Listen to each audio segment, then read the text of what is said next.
We don't take legal advice from people like you." The courtroom stilled. The officer's voice rang out, not loud, but laced with that practiced sneer, the kind that suggested a long career of getting away with it. He adjusted his belt, his badge gleaming in the fluorescent light like it had something to prove. His name tag read D. Riley, and he stood with the casual arrogance of a man who'd never faced real consequences. The room had been buzzing. Seconds ago, lawyers scribbling notes. An overworked judge calling out case numbers, tired parents waiting for traffic fines and custody disputes to be heard. But now, everyone has frozen. As if a line had been crossed that none of them could name out loud. At the defense table stood a black woman in a slate-gray suit. Hair neatly braided, heels planted, not a single motion wasted.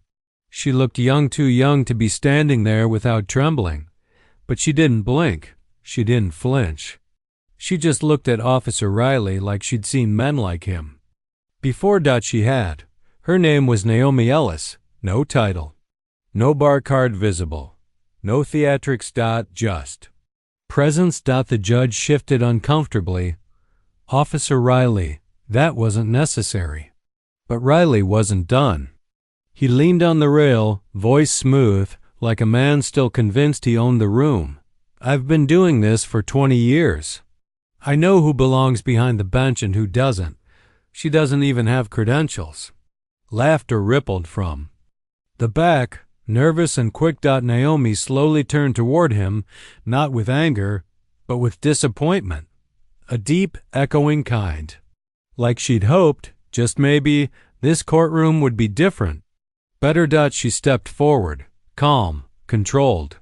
Every inch of her body said, "Don't move unless it matters." "You're right," she said. Her voice was low but sharp as glass. "You have been doing this for 20 years, and that's exactly why I'm here." Confused murmurs stirred.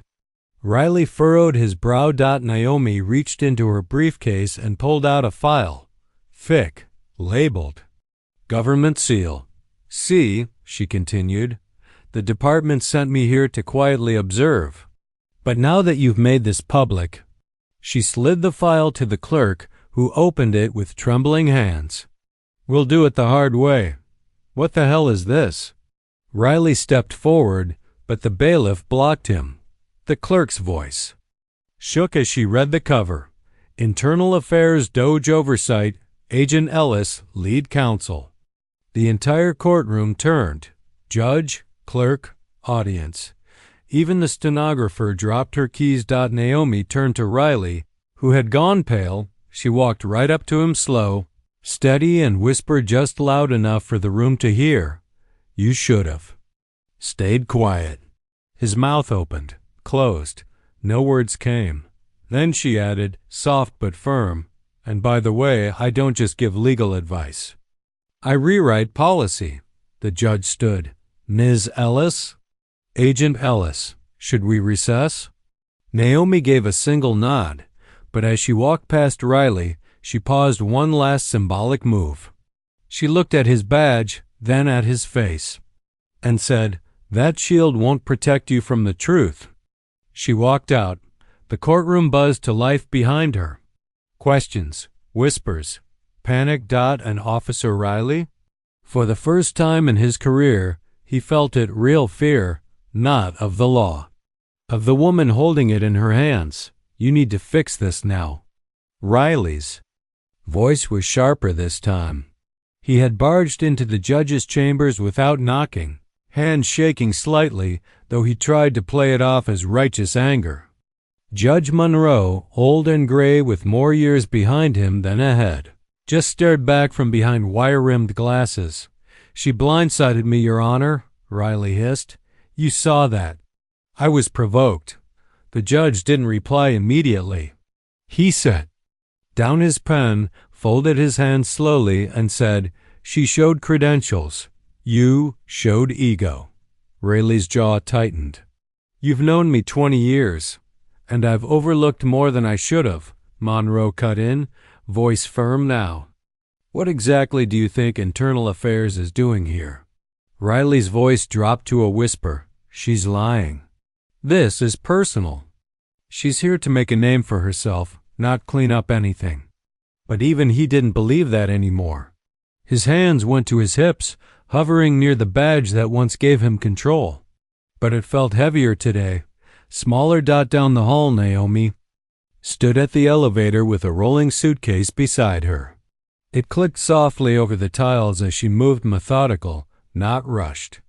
A young black clerk followed her nervously, holding a clipboard and blinking like he couldn't believe he was part of this.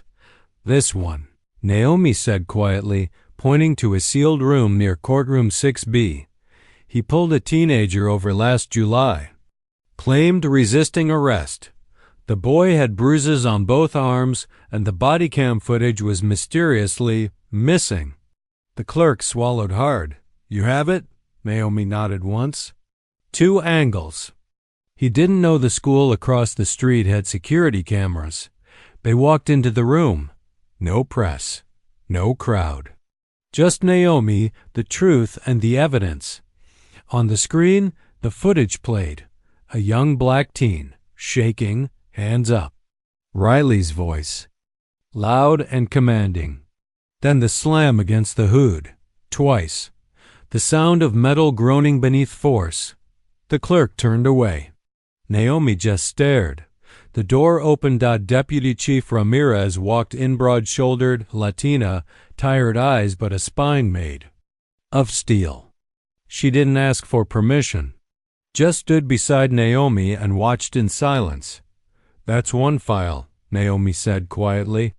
There are 19 more, Ramirez nodded. We've received 3 complaints in the last 6 months. All dismissed.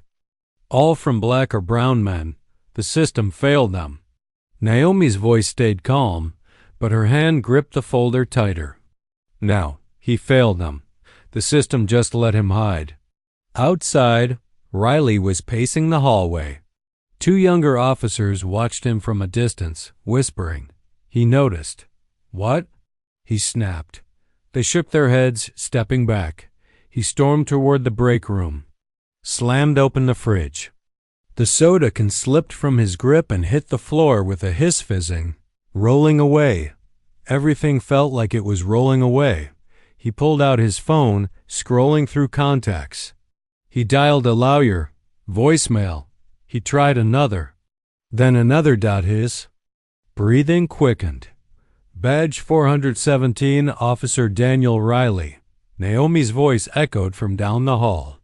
She wasn't shouting. She didn't have to. He froze.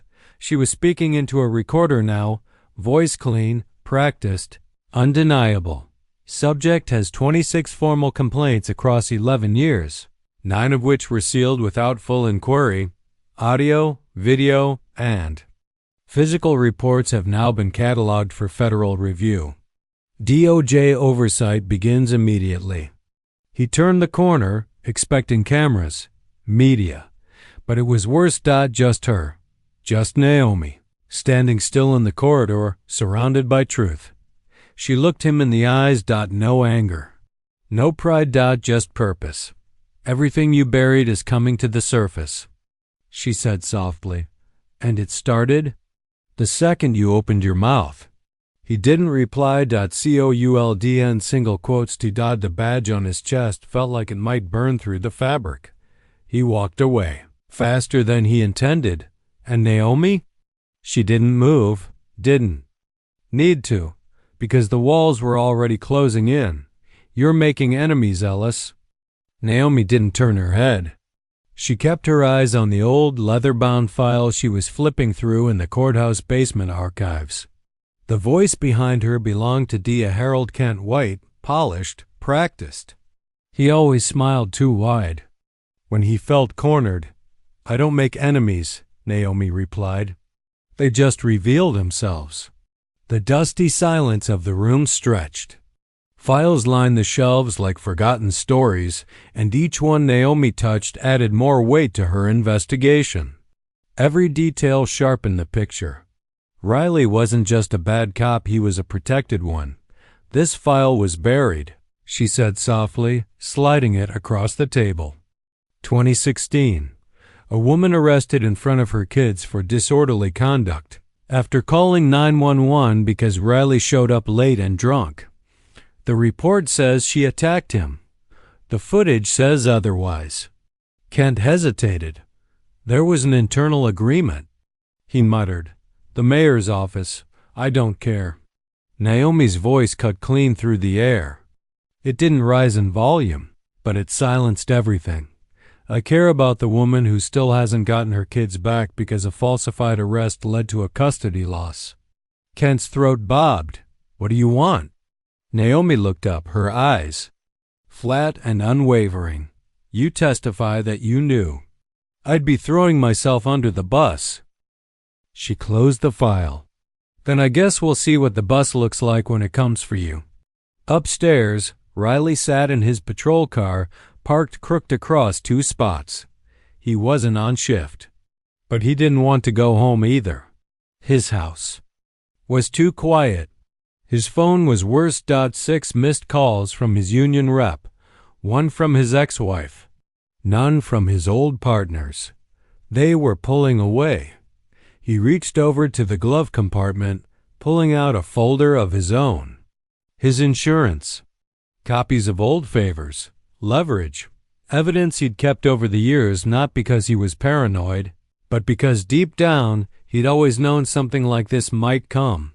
He flipped through pages, emails, case notes, a picture of a fellow officer planting something during a bus. Blackmail material, but it all felt thinner now, less powerful. Like the currency had changed, and he was holding Confederate bills. A soft knock on the window startled him. It was Ramirez. He rolled it down slowly. "Are you here to arrest me?" She shook her head. "Not yet." "I've got evidence," he said quickly. "If Ellis wants to dig up dirt, I've got dirt too." Ramirez didn't blink. "We're not afraid of your dirt, Riley. We're just done cleaning it up." He flinched. Then she added, "You still think this is about you?" "What else would it be?" Ramirez stepped closer. "It's about the kid who cried for his mother while you cuffed her. It's about the woman you dragged out of her car. It's about everyone you made feel small and called it procedure." She stared at him for a long second. "And it's about the woman inside who's not just cleaning house. She's building something." Back in the courthouse, Naomi sat with 2 interns, both fresh out of law school. They watched as she laid out a wall of connected documents, tape lines running from name to name, date to date. One whispered, "This is bigger than just Riley." Naomi nodded. It always was. Each thread led to another officer, another covered-up complaint, another sealed record. Naomi marked a name on a sticky note. Judge C. Ashford. I won every case he dismissed involving Riley in the last 10 years. Pull the transcripts. If any are missing, escalate. She took a breath, then whispered, almost to herself, "We're not just exposing a man anymore. We're opening the floorboards. And under those floorboards? Rot. Are you here to destroy him?" The voice was old, worn from years of yelling and silence. Naomi turned toward the woman in the hallway seated quietly outside the records office, hands folded over a cheap brown purse. "I'm here to uncover the truth," Naomi said.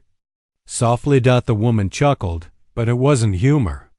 "Then you'll destroy him without trying." She was small, in her 60s, skin like parchment. She didn't offer her name, but she gestured for Naomi to sit beside her. "I was his field partner," she said, "back when he still listened." Naomi blinked. "You're retired?" "They forced me out." Sighed, "I was too emotional about my reports." She reached into her purse and pulled out a single crumpled piece of paper. A complaint form. Yellowed, folded 4 times. Still unsigned. "I tried," she whispered. "Before it got worse." Naomi took the paper gently. "Why now?" The woman looked down at her lap. "Because when I saw your face on the news, I thought maybe this time they won't bury her too." Inside, The courthouse atmosphere had shifted. Whispers followed Riley everywhere. Bailiffs stopped offering nods. Lawyers looked through him like he was already gone. In the staff lounge, Officer Grant, one of Riley's longtime colleagues, leaned in and muttered, "They're saying you're toxic." That Ellis found tapes. Riley's face twitched. "I told you I kept backups." "Yeah, but now they're your evidence." Riley stood fast. "I kept that stuff in case the brass ever came for me. I was protecting us." Grant shook his head. "No, Danny, you were protecting you." That silence again. Same kind that had spread like smoke in court. Riley walked out, fists clenched. Each step felt like walking underwater. Slower, heavier. Every face that looked his way didn't just see a badge anymore. They saw the man behind it. He needed to act. Downstairs, Naomi's war room had tripled in size. Charts lined the walls, each thread woven tighter. She wasn't chasing rumors anymore. She was writing the full record of everything that had been denied, dismissed, or buried. Agent Ellis, a young black lawyer, called out, "You need to see this." He handed her a USB drive. Someone dropped it off anonymously. No note, just a badge number. Naomi plugged it in. The room dimmed as a grainy video filled the screen. It was really off-duty. In a gas station parking lot. He had a man pinned against a patrol car. No body cam, no uniform, just rage. The man was crying out, one arm twisted behind him. Riley's voice, slurred and cruel. "Nobody's gonna believe you. I'm the F***********ing law." The sound cut. Static. Silence fell over the room. No one spoke. No one needed to. It was the missing piece. The voice behind the badge. Naomi stood. She didn't speak for a full 10 seconds. Then, "We release this tonight. Full context, full timeline." One of the interns asked, "Won't they try to spin it?" Naomi nodded. "They will." "Then? Why now?" Naomi turned to the window, watching the city lights flicker. "Because the longer we wait, the more they think they can still rewrite the story. But now, it's ours." That night, the footage went public. By morning, Riley's name was trending. For all the wrong reasons. News vans outside his house. Protesters at the station. The mayor's office issued a statement so carefully worded it might as well have said nothing. But it was too late. The badge didn't shine anymore. It cracked. You broke the city open. Naomi looked up from her laptop. The glow of protest. Footage flickered across her face. Thousands gathered outside City Hall, holding signs, chanting names, carrying faces of victims no one had spoken about in years. Ramirez stood in the doorway, coat still on, her face tight with worry and awe. "Do you know how long we've tried to get this many people to care?" Naomi didn't smile. "They always cared. They just stopped believing anyone would listen." The footage had been on every local news broadcast for the last 12 hours. National networks were circling now. Social media had done what the courtrooms hadn't, turned evidence into a reckoning. Riley sat alone in his darkened home, curtains drawn, TV off, phone battery drained under the weight of unanswered messages. His suspension papers lay on the table, unopened. Temporary, they said. Pending internal review. He scoffed. He knew better. The unions had gone quiet. His lawyer wasn't returning calls. His ex-wife wouldn't let him speak to his son. He reached for the remote, turned on the news. A woman was crying on screen. "My brother was arrested for walking to work," she said. Same corner, same officer. Never made it to booking. "They said he fell. He didn't fall." Riley turned it off again, but her words stayed. "He didn't fall." At the DOJ's Temporary Operations Office, Naomi and her team were expanding. Files came in by the hour. Old complaints from new voices. Whistleblowers stepping forward. Retired officers, paralegals, even a former assistant day had, scheduled a meeting. Every wall in the room was covered in stories now. This is no longer about Daniel Riley, Naomi said to her team. He was a symptom. We're targeting the disease. The team nodded. Some looked exhausted, but none slowed. Ramirez approached her after the briefing. Mayor wants a meeting, she said. Of course he does. I want to negotiate terms. Naomi raised an eyebrow. Terms for accountability?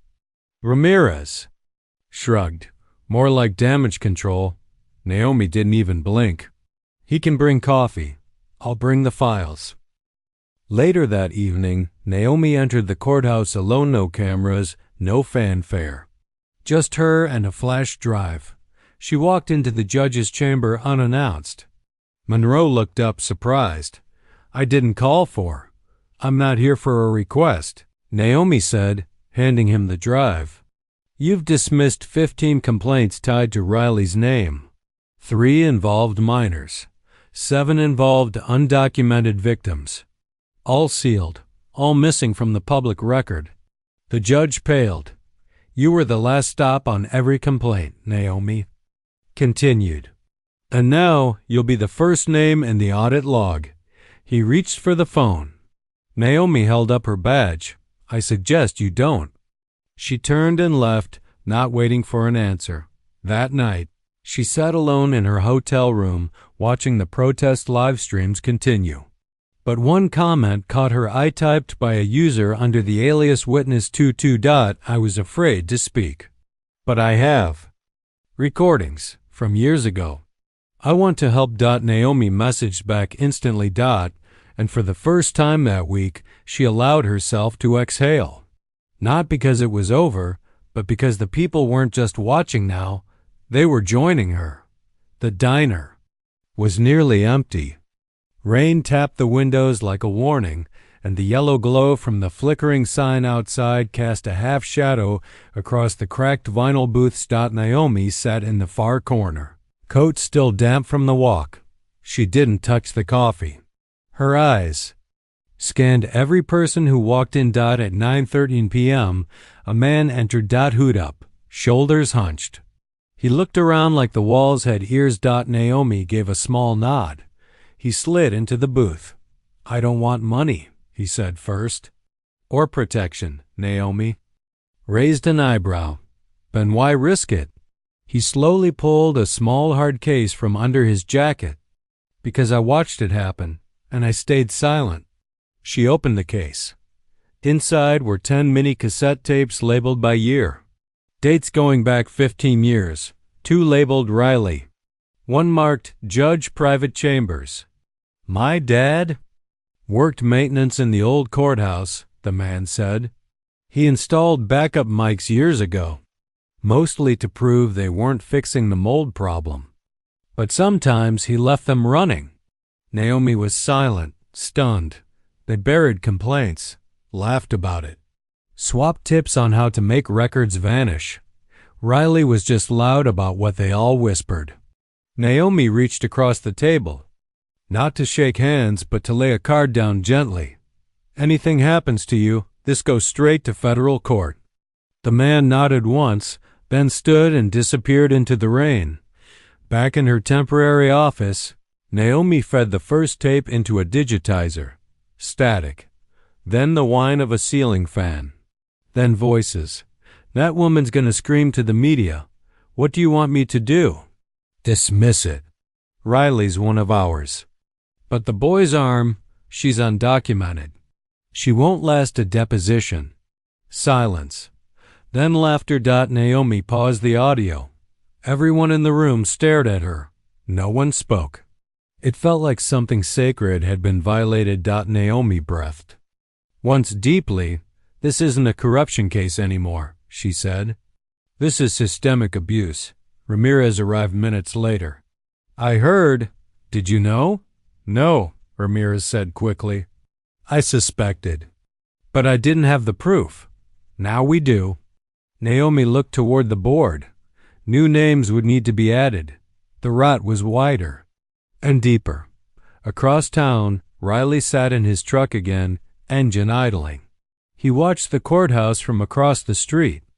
Police tape now hung in front of the steps, not because of a crime scene, because protesters wouldn't leave. They had turned the building into a vigil. Pictures lined the steps, names, faces, candles, and none of them were his dot he looked down at. His hands, dirt under his nails, scars from old street fights. A single photo sat on the seat beside him, his academy graduation, his hand raised beside Judge Ashford and Chief Delgado. Naomi now had tapes with both their names on them. He started the car. Then, I turned it off again. At the same moment, Naomi stood in front of her growing team. We're indicting 3 more, she said. I need you to prepare the documentation for Ashford, Delgado, and Grant. One of the interns asked, do we have enough? Naomi looked up. We have too much, and not enough time. She turned back to the board. Names, arrows, connections, years of damage. And under it all, one quiet thought. What happens when a system this broken finally snaps? You're poking dragons, Agent Ellis. Mayor Halbridge's voice oozes charm, but his eyes told a different story, tight at the edges, flickering between fear and calculation. He sat across from Naomi in a private room at City Hall, flanked by a lawyer who hadn't said a word. Naomi crossed her arms. Then I suggest. The dragon's lawyer up. Halbridge chuckled once, too quickly. Look, I'm not here to deny things went wrong. They did. But we need a path forward that doesn't burn the entire city down. Naomi leaned forward. This city was already on fire. You just didn't smell the smoke. She slid a folder across the table. Inside, transcripts, audio, sworn statements. You signed off on funding the precinct's community safety audit, which was, in reality, a surveillance program targeting black activists. Halbridge's smile vanished. You don't have proof. Naomi tapped the folder. Now I do. Outside City Hall, the protests had taken a new tone. Not just against Riley, but against everyone who'd let him thrive. Signs read, protect and serve who? And one badge, 1,000 scars. Naomi stood at the edge of the growing crowd later that afternoon, her hood pulled low. She watched a teenage girl step up to the open mic.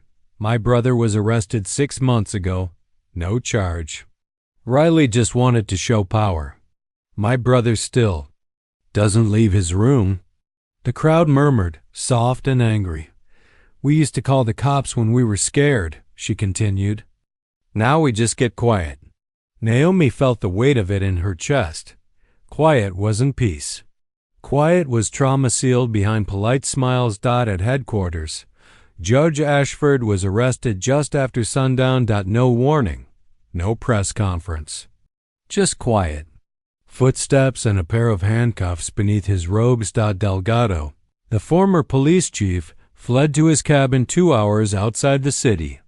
Ramirez sent 2 officers she trusted. He opened the door crying, I thought the silence meant it was over. He whispered. Naomi read his statement that night.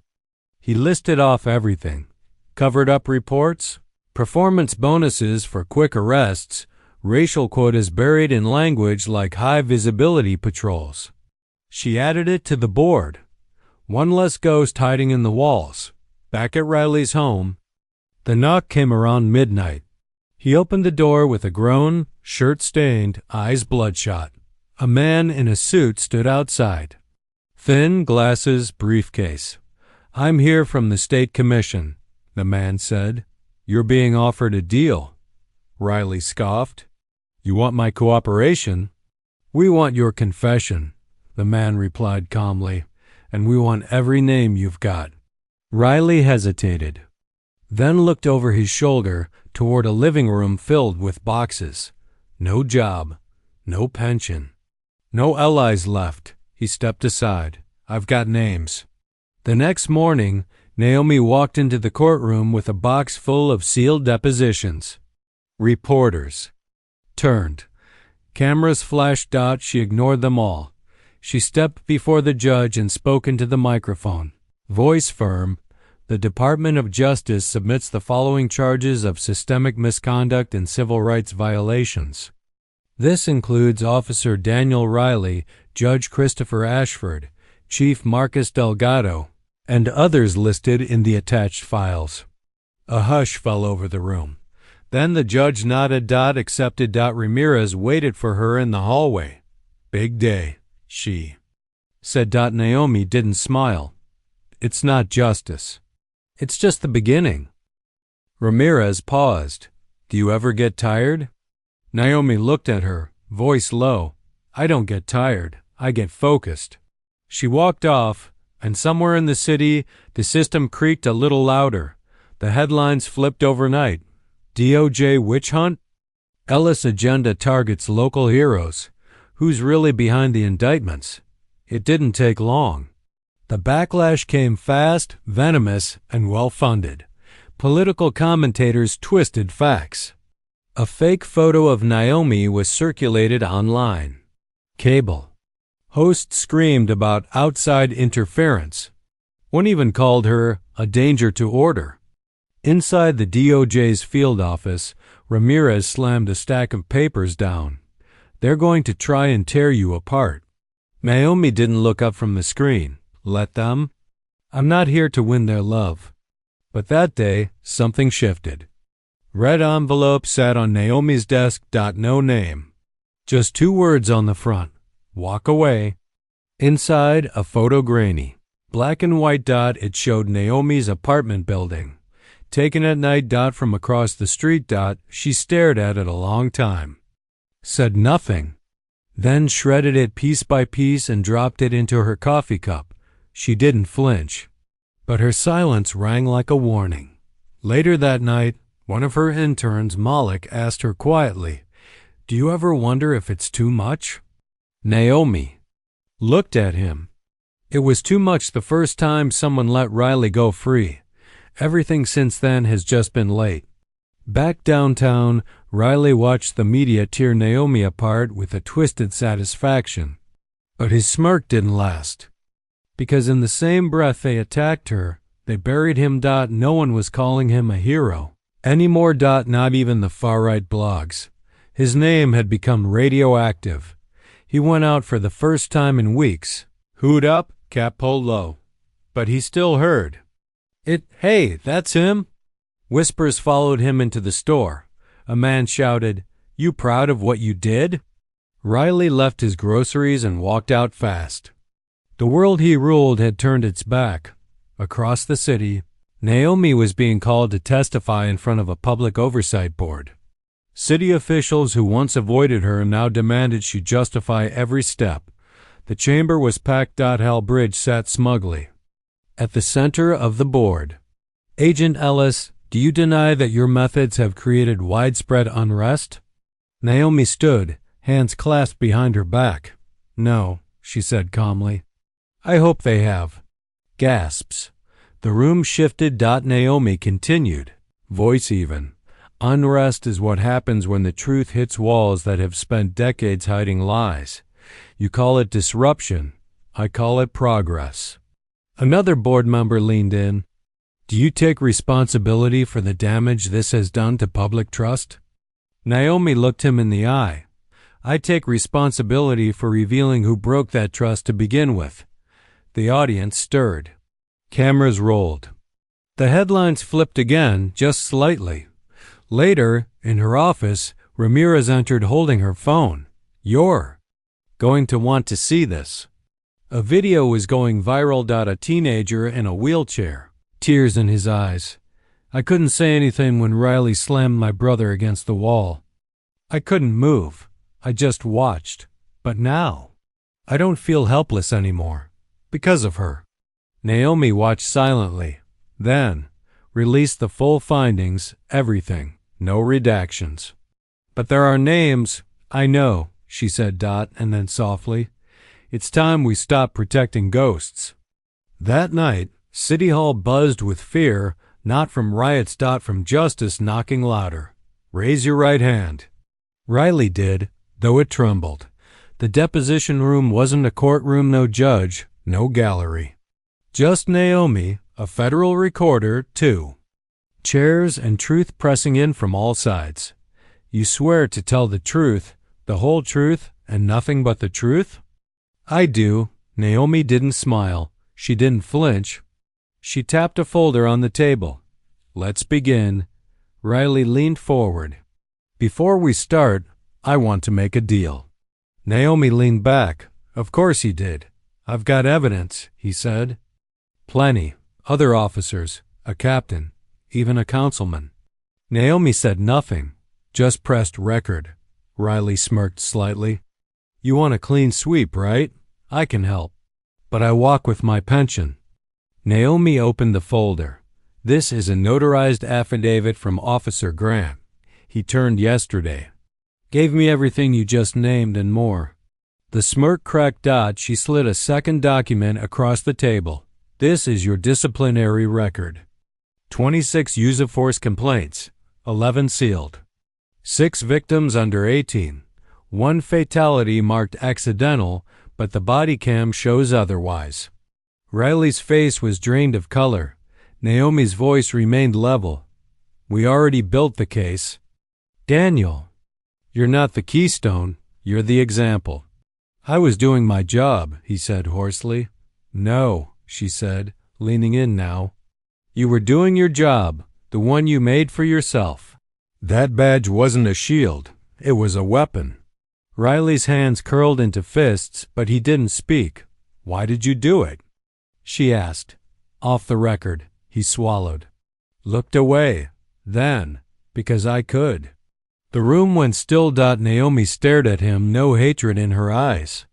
Just something heavier. Pity. Double quotes. You were never untouchable, she said. You were just unaccounted. F.O. Later that afternoon, Naomi stood at a podium in front of City Hall. The building behind her, once cold and silent, now carried a mural of faces, victims, families, names finally spoken aloud. Reporters gathered. Cameras flashed. She cleared her throat. As of today, Officer Daniel Riley has been charged with 17 counts, including obstruction, assault under color of law, perjury, and civil rights violations. He is the first, but not the last. A reporter asked, Is this a victory? Naomi paused. No, this is a reckoning. Victories don't come from punishment. They come from prevention. In the back, Ramirez nodded quietly. Beside her stood a mother who once lost custody due to Riley's lies. She clutched her daughter's hand, both of them watching with tear-streaked faces. Elsewhere, Riley was let out of the courthouse in cuffs. No sunglasses. No press statement. No salute. Just silence. One protester stepped forward. As he passed, she didn't yell. She simply whispered, Do you finally see us now? And that hit harder than any roar. The courtroom was quiet this time. Not from fear. From breath held. From hope. Naomi stood at the center, not as a prosecutor, not as a fed. Just as a woman who came to finish what others were too scared or too tired to start. The judge looked down over his glasses. This is the victim impact hearing. Are there any final statements? A hand rose from the gallery. It was a boy, maybe 16. Thin, with a hoodie too big and shoes too small. He stepped forward. No one stopped him. He walked to the front and turned not to Riley, who sat in silence, cuffed and hollow. To the room. To everyone who told me to stay quiet, the boy said, voice shaking but real. I won't anymore. He looked over his shoulder at Naomi. I won't ever again. The judge nodded, wordless. That was the moment, not the gavel, not the sentence, that voice. Later, Naomi walked the courthouse steps alone. No cameras now. No headlines. Just the slow exhale of a city that had been holding its breath too long. Ramirez caught up with her outside. Thought you'd be celebrating. Naomi shook her head. Justice doesn't feel like champagne. They stood in silence. Above them, the mural was finished victims now joined by survivors, faces of those who fought and those still fighting. You changed things, Ramirez said quietly. Naomi looked up. I didn't change anything. She nodded toward the courthouse. They did. Across town, Riley sat alone in a holding cell. No visitors. No phone calls. Just a wall. And a name tag that no longer meant protection. His badge had been boxed up, turned in, replaced with a number. And all the power he once wielded now reduced to a whisper. No one listened to at the Department of Justice. Naomi finished her final report. She stapled the last page. Paused. Then added a single line at the bottom. Silence is no longer compliance. And dignity isn't granted by systems. It's owned by the people who never stopped speaking, no matter how long no one listened. She closed the file, locked the cabinet. Turn off the light. Outside, a young girl waited by the elevator. Naomi smiled gently. Are you shadowing today? The girl nodded. First day. Naomi pressed the button. Well, she said as the doors opened, let's make it count. And they walked in together, one generation passing the torch not with fire, but with truth.